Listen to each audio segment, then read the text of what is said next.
अस्सलामुअलैकुम वरहमतुल्लाहि वबरकातुहू। कैसे हैं जी आप सब? आई होप आप सब ठीक ठाक होंगे। अल्लाह पाक आपको हमेशा ठीक रखे, खुश आबाद रखे, ठंडी मीठी दायमी खुशियाँ आपका मुकद्दर करे। अल्हम्दुलिल्लाह हम भी बिल्कुल ठीक हैं। And welcome back to another day and another vlog. आज जब मैं सुबह उठ के बाहर आई ना तो इतने प्यारे मुझे फूल लगे। अच्छा वैसे तो ऐसे होता है ना कि हम लोग थोड़ा सा लेट उठते हैं, लेकिन आज हम लोग थोड़ा जल्दी उठे थे और वो ये रीज़न थी कि अदनान को जाना था गांव अम्मी के साथ, तो इस वजह से हम ना थोड़े जल्दी उठ गए थे क्योंकि अदनान ने रेडी शेडी होना था, नाश्ता करना था। तो इस वजह से जब हम जल्दी उठे तो जब मैं बाहर आई ना तो मैंने इन फूलों को देखा, मैंने कहा माशाअल्लाह फ़बी आला रब्बी को मातु का ज़िबान। और साथ में मौसम भी इतना खूबसूरत हो रहा था, हवा चल रही थी। और ये ना फूल असल में धूप में निकलते हैं, जब तक इन पर धूप पड़ती रहती है ना तो ये निकले रहते हैं, खिले रहते हैं, लेकिन जैसे इन पर से धूप पड़ती है ना तो ये फिर वापस से कुमला जाते हैं, बंद हो जाते हैं। तो इतने प्यारे प्यारे कलर, ये येलो वाला तो मुझे बहुत ही प्यारा लगा, इतना प्यारा सा माशाल्लाह ये खिला हुआ था। अच्छा जब हवा वगैरह चल रही थी ना तो मुझे ऐसा लगा कि जैसे बारिश हो जाएगी, लेकिन थोड़ी थोड़ी देर में धूप भी आ जाती थी, फिर हवा चलने लग जाती थी। तो समझ नहीं आ रही थी कि आखिर मौसम चाह क्या रहा है, बरसना चाह रहा है या फिर तपना चाह रहा है। तो खैर यहाँ पर कुछ टेप्स वगैरह आई हुई थी पौधों के ऊपर, वो मैंने हटाई। हवा वगैरह चलती है ना तो इर्द गिर्द से काफ़ी सारी चीज़ें उड़कर आ जाती हैं। तो डेली मैं मतलब सफाई करती हूँ टेरेस की, लेकिन नेक्स्ट डे फिर मुझे ऐसा लग रहा होता है कि इतनी मिट्टी है कि क्या बताऊँ। और मैंने यहाँ पर एक दो मैट्स जो मेरे थे वो मैंने धोने थे, मतलब धो लिए थे और ये अब खुश्क हो चुके हैं। तो मैंने कहा इनको भी इनकी जगह पर वापस मुतमक्किन करते हैं।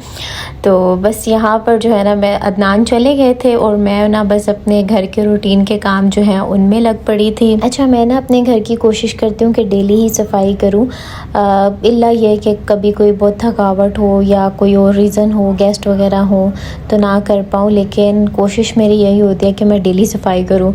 तो अक्सर मेरी कोई ना कोई फ्रेंड मुझे कहती रहती है कि आपका घर तो साफ़ होता है, आप डेली सफाई क्यों करती हैं? तो मैं उनको यही कहती हूँ कि डेली साफ़ इसलिए होता है कि मैं डेली सफाई करती हूँ, अदरवाइज़ इतनी डस्ट आती है कि अल्लाह की पनाह। अगले दिन जो है ना लग रहा होता है कि यहाँ पर तो किसी ने ना हाथ ही नहीं लगाया। तो इस वजह से ना मुझे फिर ज़हनी तौर पर उलझन होना शुरू हो जाती है और मेरी कोशिश यही होती है कि मैं ना डेली की डेली सफाई करूँ। और यहाँ पर इतनी प्यारी हवा चल रही थी ना कि क्या बताऊँ। बस फिर मैं आ गई थी किचन में, फ्रिज में 2 बैंगन रखे थे, तो मैंने सोचा कि मैं बैंगन ही बना लेती हूँ, क्योंकि अब्बू ने आज मेरे पास रुकना था हमारे घर में।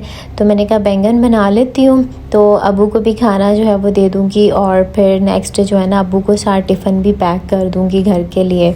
तो अभी बस मैं यहाँ पर यही तैयारियों में लगी हुई थी और मेरे किचन में तो इतनी गर्मी होती है वल्लाह क्या बताऊँ। असल में एग्जॉस्ट नहीं लगा हुआ शायद मेरे किचन में, इस वजह से जो है ना सही गर्मी होती है।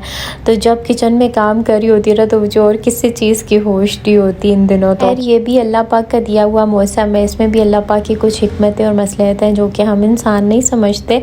तो हर हाल में अल्लाह पाक का शुक्र अदा करना चाहिए, अल्हम्दुलिल्लाह रब्बिल आलमीन। अच्छा माशाअल्लाह मुहर्रमुल हराम का महीना चल रहा है, इस्लामिक ईयर जो है हम मुस्लिम्स का वो स्टार्ट है यहीं से, मुहर्रम से।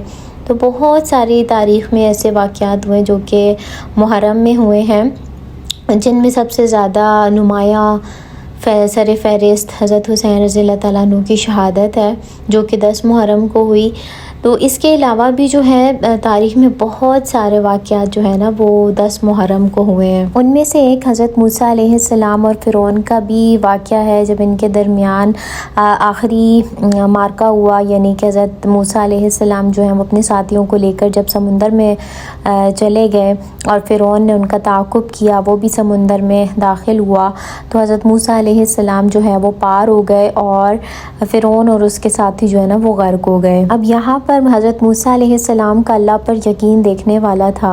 हमारे सामने अगर समुंदर हो तो शायद हमें अल्लाह पर इतना यकीन नहीं कि हम अगर ऐसी सिचुएशन में आए तो पता नहीं हम समुंदर में जा पाएँ कि नहीं, लेकिन हज़रत मूसा अलैहिस्सलाम का अल्लाह पर इतना ज़्यादा यकीन था कि उन्होंने आओ देखा न ताओ फ़ौरन समुंदर में वो चले गए अल्लाह के हुक्म से।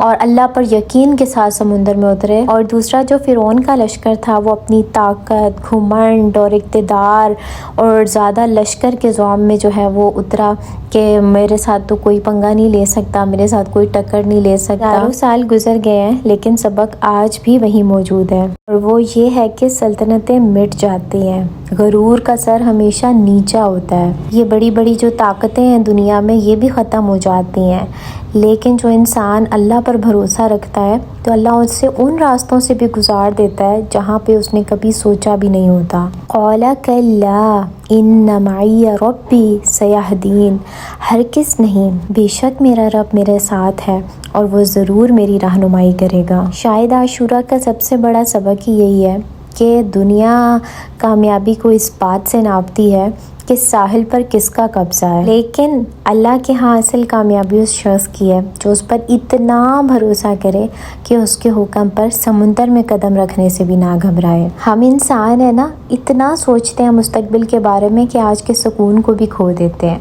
क्या होगा, कैसे होगा, किस तरह होगा, और भी बहुत सारे ज़हन को थका देने वाले सवालात। कल अभी आया नहीं होता और हम उसका बोझ आज ही उठा लेते हैं। स्पेशली मैं भी ऐसी हूँ, मैं भी बहुत फ्यूचर के बारे में सोचती हूँ। अब मोमिन की ताकत ये नहीं है कि उसको कभी परेशानियाँ होती ही नहीं है, बल्कि असल ताकत यह है कि वो अपने रब पर भरोसा रखना जानता है कि सिचुएशन कोई भी हो उसका रब जो है वो सारे मामलात हैंडल कर लेगा। जिस अल्लाह ने आपको पैदा किया है, ऐसा कैसे हो सकता है कि वो आपकी ज़रूरियात से वाकिफ़ ना हो? ऐसा कैसे हो सकता है कि वो आपकी दिल की ख्वाहिशात से वाकिफ़ ना हो, आपके दिल के राज़ों से वाकिफ़ ना हो? आपका नसीब भी तो उसी ने ही लिखा है ना। लेकिन यहाँ पर इसका मतलब ये नहीं है कि इंसान फिर कोशिश ना करे। वो आपने सुना तो होगा कि पहले ऊँट की रस्सी बांधो फिर अल्लाह पर तवक्कुल करो। तो पहले कोशिश करनी है और कोशिश करने के बाद फिर दिल को फ़िक्रों से आज़ाद करके मामला अल्लाह के सपुर्द कर देना है। बाज़ औक़ात सुकून इंसान को मसाइल के हल से नहीं आता, बल्कि इस यकीन के साथ ही आ जाता है कि मेरा रब है ना, वो मामलात को देख लेगा, वो मुझसे ज़्यादा बेहतर मामलात को संभाल सकता है।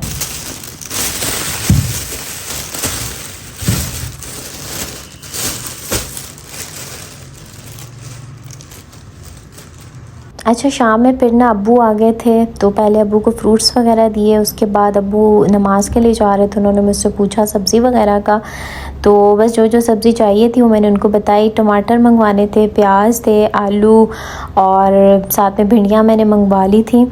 अच्छा, मैंने भिंडियों को बग़ैर फ्राई के भी बना के टेस्ट किया है, वो भी अच्छी बनती हैं, लेकिन फ़्राई भिंडियों का ना मज़ा ही कुछ हो रहा है, क्योंकि मैंने जब फ़्राई भिंडियाँ भी बनाई थी तो अदनान को बहुत पसंद आई थी, और मैंने ये रियलाइज़ किया है कि फ़्राई हुई भी जो चीज़ होती है ना उसका मज़ा ही अलग होता है। तो बस यहाँ पर अब्बू से मैंने भिंडियाँ भी मंगवाई थी, धनिया ख़त्म था वो मंगवाया। अच्छा, धनिया को ना मैं कोशिश करती हूँ कि मैं ना टिशू पेपर में रैप करके तो उसके बाद फिर ना शॉपर में डाल के रख देती हूँ, तो ये जो है ना कुछ दिन चल जाता है। तो वैसे एक और टिप भी मैंने देखी थी कि इसको किसी जार में या फिर ग्लास वगैरह में पानी डालें और उसके अंदर इसको ना मतलब डाल के रख दें तो ये नहीं मुरझाएगा। वो भी मैं कभी कभी करती थी, बट अब मैं ना इस तरह से करती हूँ। बस खाने के बाद अब्बू को मिल्क शेक बना के दिया। यहाँ पर मैंने अपने लिए भी थोड़ा सा निकाला, क्योंकि ज़्यादा तो मैं पीती नहीं हूँ मैंगो शेक, आपको बताया था, क्योंकि इसकी तासीर गर्म होती है। लेकिन अब्बू को बना के दिया तो थोड़ा सा बच गया था, तो मैंने कहा चलो मैं भी पी लेती हूँ। बस अब्बू जो है वो नमाज़ पढ़ने चले गए, और यहाँ पर ना सुबह अम्मी मुझे पकड़ा के गई थी। ये ड्रेस मेरा सिल के आया था। बेसिकली ये ड्रेस जो है वो भाभी ने मुझे गिफ्ट किया था, तो मैंने कहा चलो मैं सिलवा लेती हूँ इसको। गर्मियों में तो फिर बंदा कहता है कि रोज़ ही कपड़े चेंज करे, क्योंकि इतनी गर्मी होती है कि क्या बताऊँ।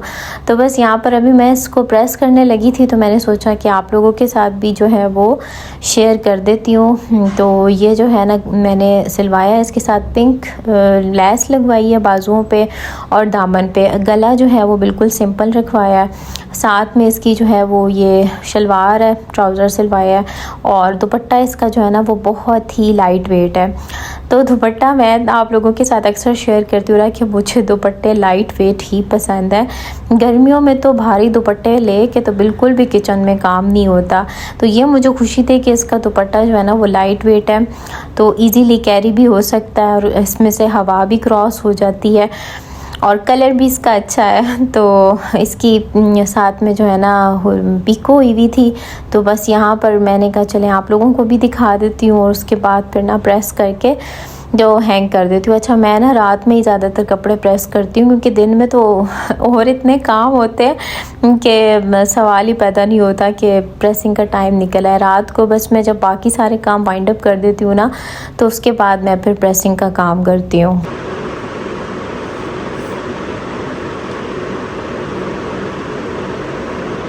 अच्छा, लास्ट व्लॉग में मैंने आपके साथ मुताले का शेयर किया था कि आप अपने मुताले को बढ़ाएं, मतलब बुक्स वगैरह पढ़ा करें। तो मुझसे किसी ने पूछा था कि कौन सी बुक जो है वो आप पढ़ रही हैं। तो आप जो है ना, अगर इस मामले में रिसर्च करना चाहते हो, मतलब करबला के हवाले से, तो मैं आपको 2 बुक्स के नेम रेकमेंड करती हूँ, आप वो पढ़ सकते हैं। चाहे तो आप बुक मंगवा लें या फिर आप ऑनलाइन भी पढ़ सकते हैं।